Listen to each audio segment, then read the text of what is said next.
Welcome to Life, the Universe, and Being a Veterinarian. I'm Dr. Tanya Grantham. This is episode 6.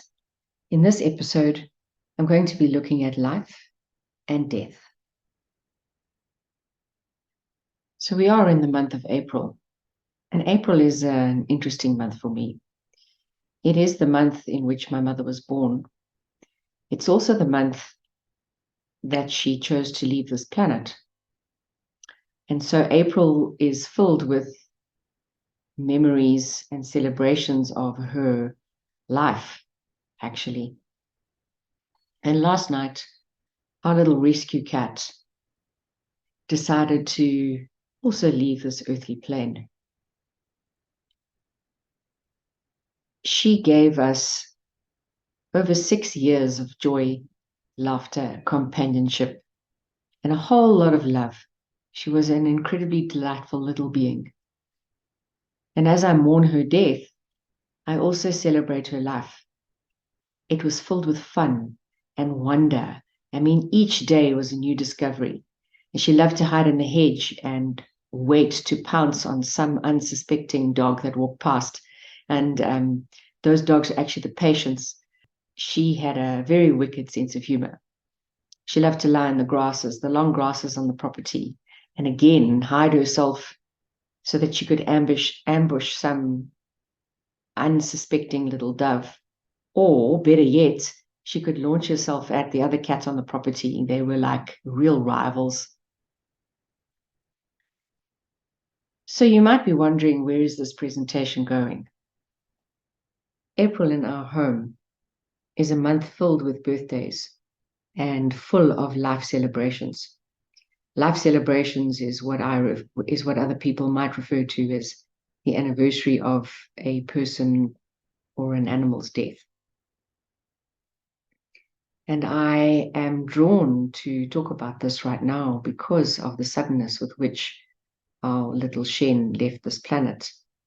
And I think about how bittersweet is our existence here on Earth, with the polarities and the backing and forthing and the complete opposites of emotion that we have as part of our experience of being human. So every day in veterinary medicine is filled with life and filled with death. We can move from being called into the emergency room and saving a life, where in the very next breath or the next 20 minutes, we're called into the consulting room to euthanize an animal. So what do you do with the polarities, the emotions, the thoughts, and the distress that you no doubt do or will experience because of the career that you have chosen?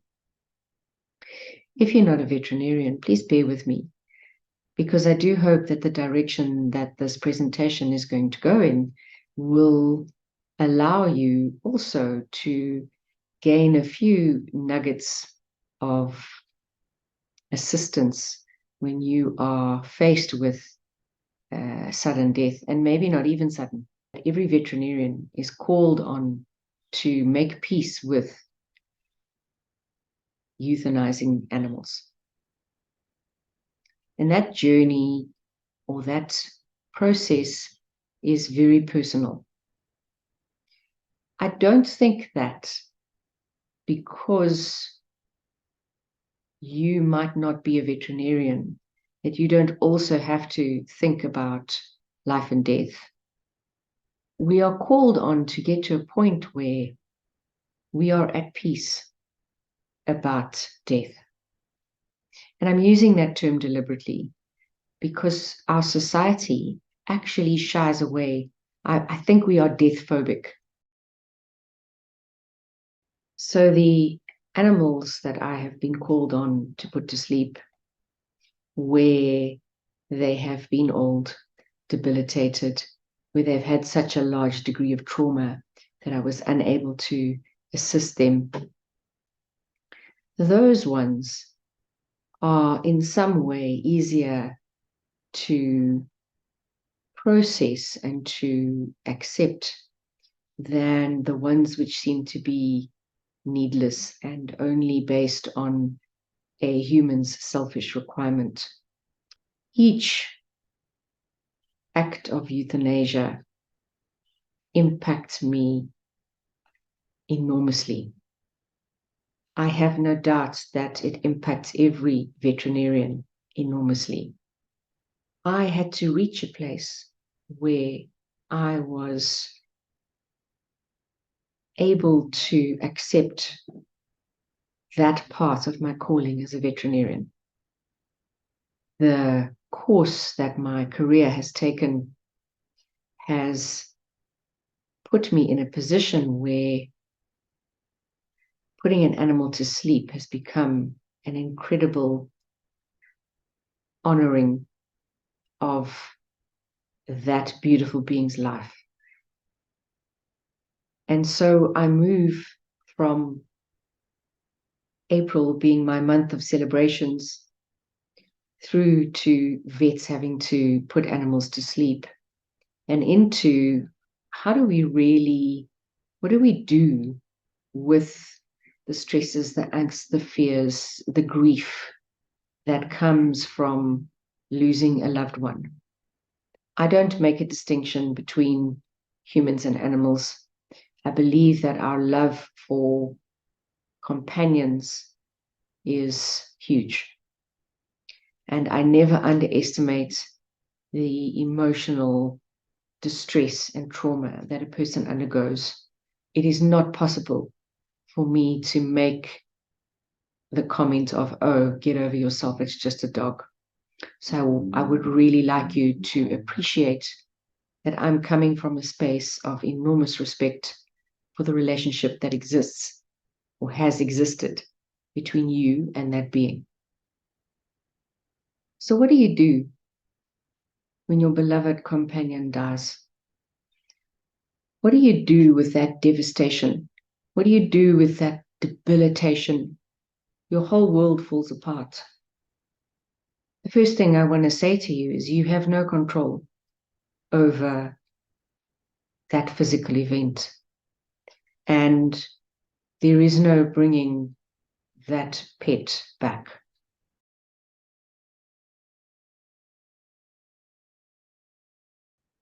You do have control over how you respond and react following the death of your beloved companion. I'd like to share some of my experiences with you in the hope that you will find some comfort, that you'll find some way of starting to pick up the pieces and move forward into a life that doesn't have your animal companion in it. In the days and the weeks and the months that follow, what will help you to transform this tragedy into an event that does not eat away at your soul and prevent you from living? The first thing that I choose to do is to engage in activities that will raise my energy and raise my vibration. In reality, I try not to mope. I try not to stay in that cycle of woe is me. I can't change what has happened, but I can change what I do. And the single, like the really, really important thing is to be kind. Be kind to yourself. There is no time frame for grief.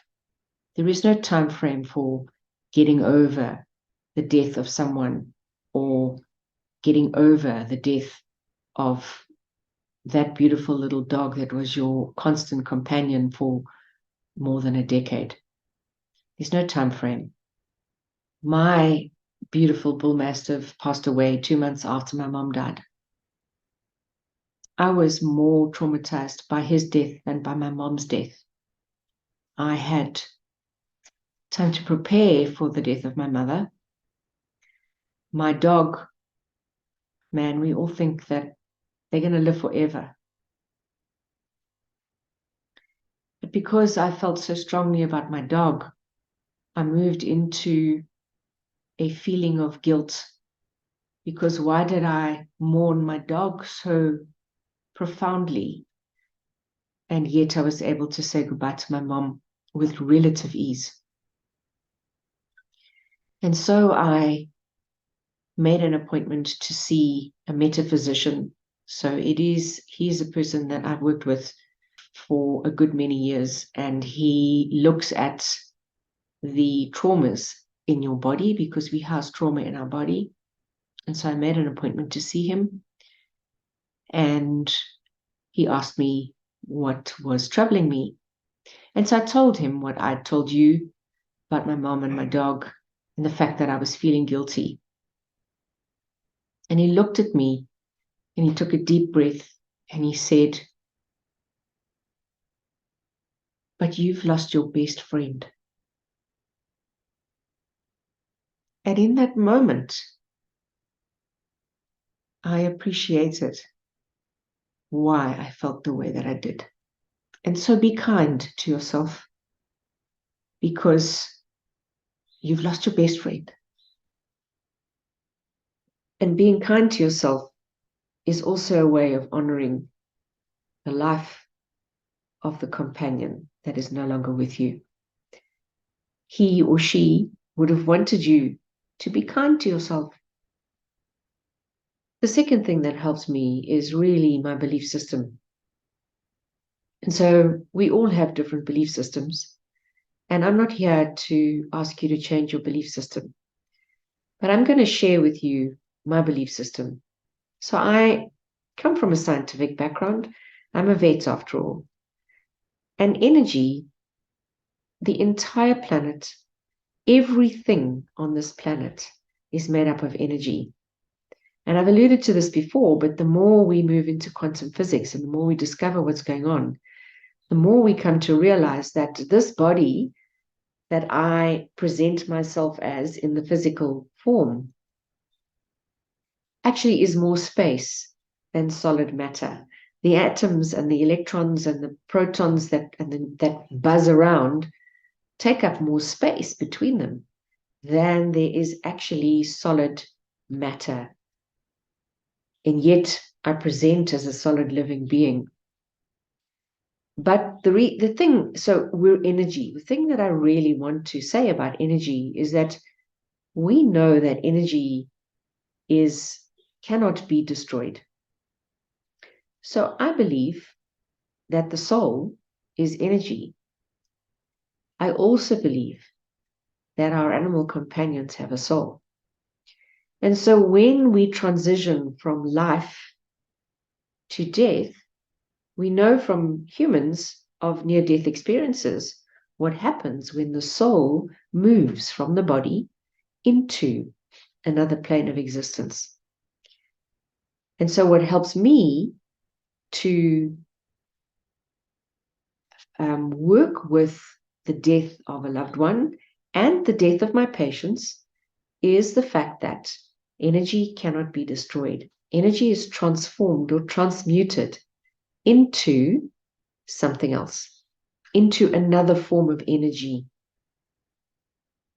Because it's in another form of energy and not physically on this plane, I look for other signs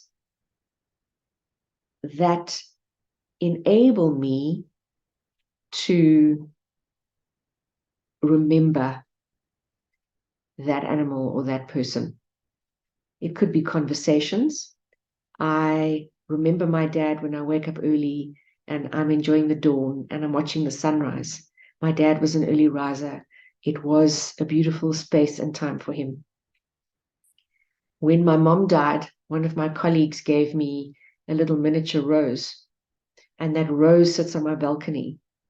And I frequently, I walk past it every day, but when it's flowering, the rose has the most beautiful fragrance. And I remember my mother, and I remember the smell of my mother. We are sensory beings. We are on this planet with 5 senses, and we are still able to go into each of those senses. What do we see? What do we hear? What do we smell? What do we taste? What do we feel? all of those things in our memories to assist us to honor the life of that being that is no longer with us on this physical plane. So because I believe that energy is not destroyed and that my companion's soul, and indeed the soul of all of the people that I've loved and lost, are simply on the other side of the veil. They are in another dimension. They're on another plane that as a breathing, living human being, I perhaps can't access. But if we talk about ESP, extrasensory perception, that is our ability outside of our five senses to connect to other more subtle levels of energy. I listened to a man called Matt Kahn. He's a really incredible spiritual teacher and leader. And when he talks about grief, he talks about the loved ones that we have lost are really right next to us. They're not even in the next room. They're right next to us. And we can keep them alive and we can keep their energy tangible in our space by talking to them and talking out loud. And so if your partner or your family thinks you're crazy, so be it. I talk to my dad. I talk to my mom. I talk to my animals, my companions that have crossed over. I talk to the live ones, but I also talk to the ones that have passed over because I believe that they are simply a breath away. The next thing I want to say when you are faced with the loss of a beloved companion is to allow yourself time to grieve and to mourn. There is no time limit to grief. When I was a lot younger and my first ginger cat that I got after I left home, when she passed away, I'd had the cat for more than a decade. It was terribly, terribly traumatic for me. And I mourned her for 3 years before I could even think about getting another cat. And if we look at society and we look at, we lose a family member, and there's all of the hullabaloo and the support in the days following the event, moving into the days of the funeral, the memorial service, and for a few weeks after that. It's normally about 4 to 6 weeks. And then people forget and people carry on with their lives.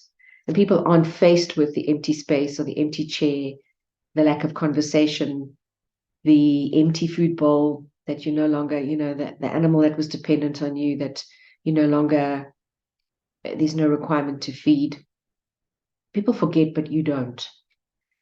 And so be kind and allow yourself time to grieve. And don't think that there's a predetermined length of time where, you should be over it by now. It is different for everyone. What I would encourage you to do to move yourself through your grieving process is to create some sort of a ritual. So it could be something like a photo album or a memory album. It could be going to visit a grave.